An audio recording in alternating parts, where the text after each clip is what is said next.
સરસ અને 5 મિનિટથી 10 મિનિટમાં બનતી એવી રેસીપી લઈને આવી ગયા છીએ। તો ચલો રેસીપી આપણે સ્ટાર્ટ કરીએ। તો હેલો એવરીવન, રામ રામ અને જય શ્રી કૃષ્ણ। કેમ છો? આઈ હોપ કે બધા મજામાં જશો અને ઉમિયા બ્લોગમાં આપ સર્વનું હાર્દિક સ્વાગત છે। તો પહેલી વાત તો એ કે લેડીઝ માટે હંમેશા એક પ્રોબ્લેમ હોય છે કે શું બનાવવું અને શું જ બનાવવું। કેમ કે બપોરે પણ સબ્જી બનાવવાની હોય છે, સવારના કોઈનું ટિફિન હોય યા સાંજના, પણ સબ્જી તો આપણે ડેલી માટે બનાવતા જ હોય છે। તો સબ્જી હર એક દિવસ હર એક સબ્જી સારી નથી લાગતી હોતી, યા એકની એક સબ્જી બનાવો તો પણ કંટાળો આવે છે। તો આજે હું તમારી પાસે એક સરસ મજાની ધમાકેદાર અને 10 મિનિટમાં બનતી એવી રેસીપી લઈને હાજર છીએ। તો વિડીયોને અંત સુધી જોજો અને વિડીયો અગર ગમે તો વિડીયોને લાઈક કરો, શેર કરો અને ચેનલને સબસ્ક્રાઈબ કરો। તો ચલો વિડીયો આપણે આગળ જોઈએ। તો સૌ પ્રથમ તો આપણે ગેસને ઓન કરી દીધો છે અને કઢાઈ મૂકી દીધી છે। હવે કઢાઈની અંદર આપણે 2 ચમચ જેટલું તેલ એડ કરી દીધું છે અને હવે આપણે મીડિયમ સાઈઝની એક ડુંગળી આમાં સાતળવા માટે રાખી દીધી છે। આ ડુંગળી તમે જેટલી ઝીણી સમારો એટલું સૌથી સારું। મારી ડુંગળી છે એ મારા દીકરાએ સમારી હતી એટલે થોડી મોટી મોટી છે, પણ કાંઈ વાંધો નહીં, થોડી આપણે એને થોડી વધારે ચીડાવવા દઈશું। તો હવે ડુંગળીને સરસ એવી કલર ચેન્જ થાય ત્યાં સુધી આપણે એને શેકાવા દેવાનું છે અને ગેસની ફ્લેમ મીડિયમ ટુ લો રાખવાની છે, હાઈ નથી રાખવાની। તો હવે આપણે આમાં એડ કરીશું 2 મીડિયમ સાઇઝના ટમેટા। તમારા ફેમિલીમાં જેટલા મેમ્બર હોય એ પ્રમાણે તમે ક્વોન્ટિટી વધારી શકો છો। કેમ કે આ તો ખાલી હું રેસીપી બનાવવાનું, મારા ફેમિલીમાં 2 જ જણ છે એટલે 2 જણ માટે 2 ટમેટા નોર્મલી છે। અગર ફેમિલી વધારે હોય તો તમે 2 થી 5 પણ ટમેટા એડ કરી શકો છો, જેવી તમને ખટાશ પસંદ હોય એવું। તો હવે આપણે ટમાટાને પણ કટ કરીને એડ કરી દીધા છે અને ટમાટાને પણ સરસ એવા શેકાવા દેવાના છે। તો હવે ટમેટા આપણા શેકાઈ જાય ત્યાં ઘડી આપણે આમાં આગળની પ્રોસેસ કરીશું। તો હવે આપણે આવી ગયા સાઈડમાં, જોઈ શકો છો કલર ચેન્જ થઈ ગયો છે ટમેટાનો। અને હવે આપણે 1 ચમચ ભરીને આદુ અને લસણની પેસ્ટ એડ કરી દીધી છે કે જેનાથી મતલબ સ્વાદ એકદમ સરસ આવે।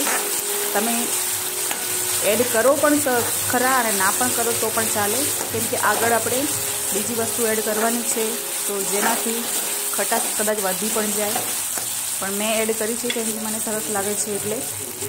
તો હવે આપણે 2 ચમચ જેટલું મોરું દહીં લીધું છે। હવે મોરું દહીં એટલા માટે લીધું છે કે મેઇન વસ્તુ તો દહીં જ છે આમાં। તો હવે દહીંની અંદર આપણે મીઠું એડ કરી દીધું, હળદર એડ કરી દીધી, લાલ મરચું પાવડર અને આ બધી જ વસ્તુને આપણે સરસ એવી મિક્સ કરી દેવાની છે। તમારી સબ્જી ગમે એવી સબ્જી બનાવો, પણ અગર તમે આ સબ્જીને ટ્રાય કરજો તો તમને બીજી સબ્જીથી પણ અલગ જ ટેસ્ટ આવશે અને સરસ આવશે। તમે રોજે રોજ બનાવીને ખાશો તો પણ તમને મજા આવશે।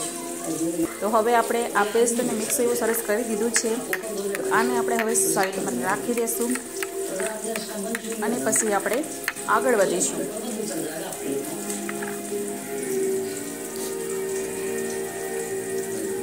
તો હવે જોઈ શકો છો કે આપણે મતલબ ડુંગળી અને ટમેટા સરસ એવા શેકાઈ ગયા છે। તો હવે આપણે આમાં આ પેસ્ટ જે બનાવી છે એને એડ કરી દઈશું અને સરસ એવી મિક્સ કરી દઈશું। તો જોઈ શકો છો ગાઈસ કે પાવભાજી પણ તમને સાઈડમાં રાખે, હોટેલના સરસ સબ્જી જે તમે ઓર્ડર કરીને ખાતા પણ હશો તો એને પણ આ સાઈડમાં મૂકી દે એવી સરસ અને ચટાકેદાર સબ્જી ફક્ત ને ફક્ત 10 મિનિટમાં બનીને તૈયાર છે। તમે એનો ટેક્સચર જોઈ શકો છો કે કેટલું સરસ લાગે છે। તો આપણે એમાં થોડું ખાંડ પણ એડ કરી છે કેમ કે ખાટું મીઠું થોડું સારું લાગે। અને હવે આપણે લાસ્ટમાં જે આપણે પાપડી ખાતા હોઈએ છીએ ચામાં, તો 1 મુઠ્ઠી ભરીને પાપડી એડ કરી દીધી છે કે જેનાથી શાકનું જે સ્વાદ છે એ ઓર સારો આવે। તો 1 મુઠ્ઠી આપણે પાપડી એડ કરી દીધી છે અને શાકનો જે મતલબ કલર પણ ચેન્જ થઈ ગયો અને એનું મતલબ જે ડેકોરેશન પણ ચેન્જ થઈ ગયું।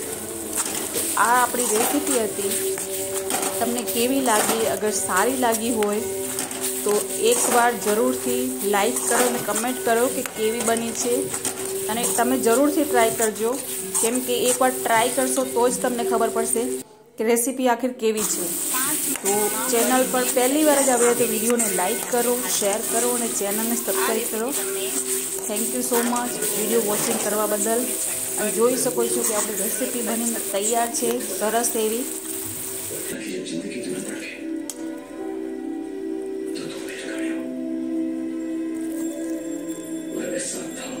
પાવભાજી કે પછી ગમે તે સબ્જી તમે આની કમ્પેરિઝનમાં ના આવી શકે. તો જોઈ શકો છો ગાઈસ કે સરસ એવી સબ્જી બનીને તૈયાર છે.